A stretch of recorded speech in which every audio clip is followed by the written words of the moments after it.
Шунхлай уулын домог. Энэ уул Өрхөнгай аймгийн Хуживтын амралтын дэргэд бий. Илт дээр үед энд хүн амьтан цөөнтэй ой мод ан амьтан илбэгтэй газар байжээ.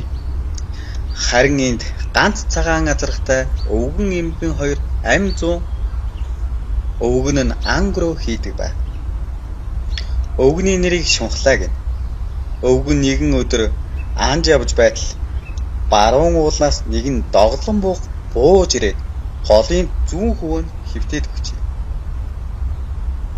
Өвгөн түүнийг намнах гэж ойртон очвол буу айсан шинжгүй хөвтөд байсан. Алалгүй орхиод явж гинэ. Хэдэн өдрийн дараа өнөө буу доглохоо болоод давхиж явж гинэ. Шунхлай өвгөн эмгэндээ учир байдлыг ярьж буугийн хөвтөж байсан газар ирж үзвэл намайг шалбаагтаа дар хүүхэр үнэлтсэн халуун устай жижиг тойрон байжээ. Өвгөний хөл мөн өвчтөе тул угын хөлийг эдгээс нь тустай ус биз гэж бодоод хөлөө ирж дүрх болж гинэ. Улмаар өвчин нийтгэлжээ. Өвгөн эмгэн хоёр баяр хөөр болж усны учрыг нутгийнхандаа хэлсэнд өвчин эмгэгтэй ус цугларан ирж өөрсдийн өвчинг ангаах болжээ.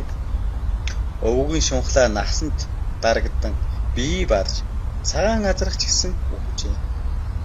Ингээд уг аршааны хойд уулыг өвгөний нэрээр нэрлэн тэр уулан дээр цагаан азарганы толгойг тавьж тахиж гинэ.